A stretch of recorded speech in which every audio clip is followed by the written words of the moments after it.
గోదావరిఖని పట్టణంలోని ఎల్బీ నగర్లో మన ఛానల్లో 2 రోజుల క్రితం నుండి అందిస్తున్న అంశాలు కూల్చివేతలు. ఏదైతే ఎల్బీ నగర్లో ఉన్న అక్రమ కట్టడాలు అని చెప్పేసి మున్సిపల్ శాఖ కూల్చివేసింది. నిన్న సాయంకాలం గాను సింగరేణి సంస్థ ఇవి అక్రమ కట్టడాలు అని చెప్పేసి కూల్చివేయాలి, లేదంటే మేమే తొలగిస్తామని సంస్థ నోటీసులు ఏర్పాటు చేసింది. కానీ ఆ సంస్థకు సంబంధించిన నోటీసులు ఇక్కడ జనాలతో మాట్లాడుకుంటే కాకెత్తుకపోయిందన్న అంశాలు చెప్పారు. అట్లనే మాట్లాడాలి. ఇంకా ఏదైతే సవాల్ విసిరారు కాంగ్రెస్ పార్టీకి సంబంధించిన నాయకులు 12 మంది పేర్ల లబ్ధిదారుల పేర్లు రాయాలి, అదేవిధంగా 3,20,000 రూపాయలు అడ్వాన్స్గా తీసుకొని ఈ రూముల నిర్మాణ కార్యక్రమం చేస్తున్నారు, దళారీ వ్యవస్థ నడుస్తుందని కాంగ్రెస్ పార్టీ వాళ్ళు సవాల్ విసిరారు. మరి ఇదే వ్యవస్థకు గాను ఈ లోకల్లో ఉన్న ఎవరైతే బాధితులు ఉన్నారో వాళ్ళు బాధితుల పేర్లు, ఒకటి శంకర్ అని చెప్పేసి శంకర్ ఉన్నాడు, అదేవిధంగా సోడాల కనకమ్మ అని చెప్పేసి సోడాల కనకమ్మ, చికెన్ రమేష్ అని చెప్పేసి చికెన్ రమేష్ ఉన్నాడు, Imran mutton shop, Shahrukh mutton shop, SK Ghouse మేకలు, సాంబమూర్తి చేపలు. సో అట్లా సంబంధించిన వ్యక్తులు 10 మంది ఉన్నారు. ఫ్లెక్సీ ఏర్పాటు చేసుకొని వాళ్ళ యొక్క రూముల కోసం ఇక్కడ కూర్చున్నారు. ఈ బాధితులంతా 41వ డివిజన్కి సంబంధించిన వ్యక్తులు. మరి ఈ స్థలం మాత్రం 11వ డివిజన్లో ఉంటుంది అన్న అంశాలు కూడా మనం గుర్తు చేసినాం. ఒకసారి ఇక్కడ ఉన్న కార్పొరేటర్ సూర్య, మార్కపూర్ సూర్యతో మాట్లాడదాం. అన్న చెప్పండి అన్న, ఇప్పుడు ఇది సవాల్కి ప్రతి సవాలా లేదంటే ఎట్లా తీసుకోవచ్చు? సవాలుకు ప్రతి సవాల్ ఇది కాదు, బాధితుల గోడిది. కడుపు కట్టుకొని పుస్తెళ్ళు కుదబెట్టి రూములు కట్టుకుంటే ఇవాళ మా గూడు కూల్చిర్రు. కొంతమంది మా మీద గెలవలేక రాజకీయ కక్షతోటి కుట్రపూరితంగా మా వల్ల కడుపు కొట్టే ప్రయత్నం చేస్తున్నారు. మేము ఇక్కడ ఎవరికి సవాల్ విసరడానికి రాలేదు, మేము బాధితులం ఉన్నాం. మీరన్న 6 బాధితులం మేము కాదు. వెనుక కనిపించే రూములు మాయి.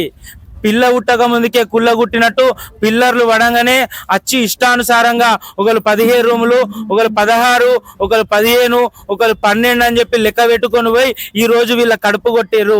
ఇక్కడ బాధితులు ఉన్నారు. ఎమ్మెల్యే రాజ్ ఠాకూర్ గారికి ఒక్కటే సవాల్ విసురుతున్నా, ఇక్కడ 6 అని మీరు అన్నారు, బాధితులను నేను కూర్చోబెట్టిన, వీళ్ళకి న్యాయం చేయండి, వీళ్ళకి న్యాయం చేయండి.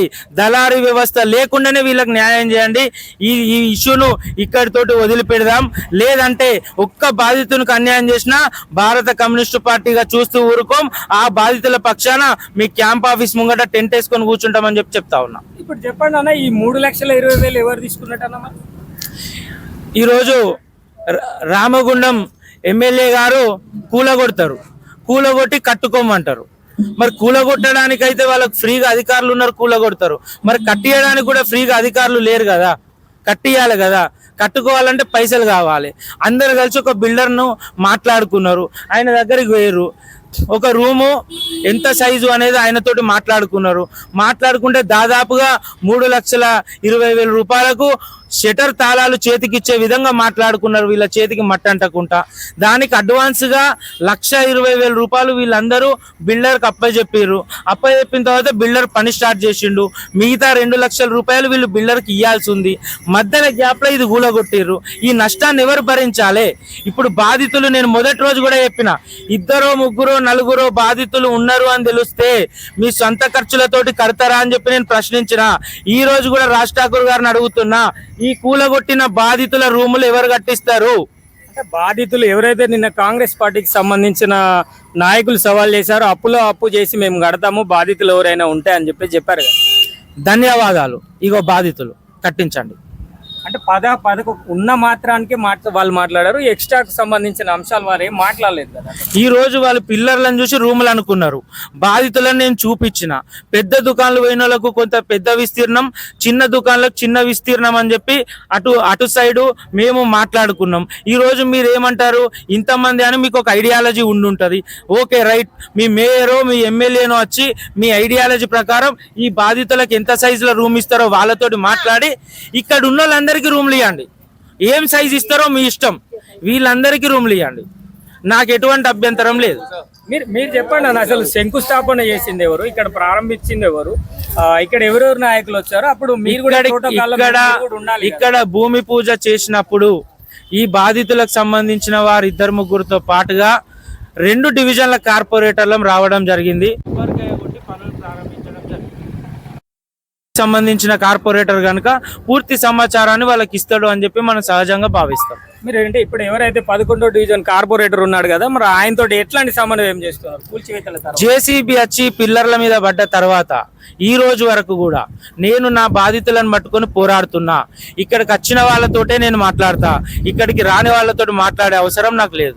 చివరిగా ఎమ్మెల్యేకి ఏం చెప్పాలనుకుంటున్నారు? ఎమ్మెల్యే రాజ్ ఠాకూర్ గారికి చెప్పడం కాదు, అడుగుతున్నా. తిలక్ నగర్ సెంటర్లో జరుగుతున్న అవినీతిని కప్పిపుచ్చుకోవడానికి, రాజేష్ థియేటర్ దగ్గర జరుగుతున్న పంచాయతీని కప్పిపుచ్చుకోవడానికి, ఓల్డ్ అశోక్ థియేటర్లో మీ మామిడి చెట్టు కింద లీడర్లు మధ్యవర్తిత్వం వహించిన రూములను కప్పిపుచ్చుకోవడానికి, మీకే తెలియకుండా సింగరేనోడు వచ్చి తిలక్ నగర్ సెంటర్ల రూములను కొట్టిపోతే ఆ అపవాదం మీ మీద పడకుండా ఉండడానికి, ఎల్బీ నగర్ కాంప్లెక్స్ను బూచిగా చూపించి దీన్ని ధ్వంసం చేసిర్రు. మిమ్మల్ని నేను ఈరోజు మీరు అడగంగానే బాధితులతో సహా ఇక్కడ ఏర్పాటు చేసిన. సేమ్ మీకు దమ్ముంటే తిలక్ నగర్ సెంటర్ల బాధితుల వివరాలను పెట్టండి. మీ కార్పొరేషన్ అధ్యక్షునికి, మీ స్థానిక కార్పొరేటర్లకు అక్కడ రూములు లేవని మీరు ప్రకటించండి. ఓల్డ్ అశోక్ థియేటర్ దగ్గర పడ్డ టెంపరీ షాపుల్లో ఒక్క షాపు కూడా ఎక్స్ట్రా లేదు. ఎక్స్ట్రా షాపులకు మా మామిడి చెట్టు కింద లీడర్లు మధ్యవర్తిత్వం వహించలేదని చెప్పి మీరు ప్రకటించండి. రాజేష్ థియేటర్ దగ్గర జరుగుతున్న కాంప్లెక్స్ లా మీ రెండు కాంగ్రెస్ పార్టీ వర్గాలు ఒకరికొకరు పరస్పరం కంప్లైంట్ ఇచ్చుకుంటే మీ సాక్షిగానే పంచాయతీ జరిగిందా లేదా మీరు ప్రకటించండి. మీరు కోరుకున్నట్టుగా ఇవన్నీ అబద్ధాలు అయితే నేను ముక్కు భూమికి రాస్తా. ఒకవేళ ఇవన్నీ నిజాలైతే మీలో ఎవరు ముక్కు భూమికి రాస్తారో మీరే చెప్పాలని చెప్పి నేను డిమాండ్ చేస్తాను. Thank you. చూడొచ్చు, బాధితులతో నిన్న ఏర్పాటు చేసిన ఫ్లెక్సీలో పేర్లు రావాలని చెప్పారు. ఈరోజు ప్రతి సవాల్గా వాళ్ళు ఇక్కడ బాధితులను తీసుకొచ్చి కూర్చోబెట్టారు. బాధితుల యొక్క వివరాలను కూడా వాళ్ళు కనబడుతుంది. కెమెరా పర్సన్ సదానందంతో రామశోక్, నిరుద్యోగి న్యూస్, గోదావరి.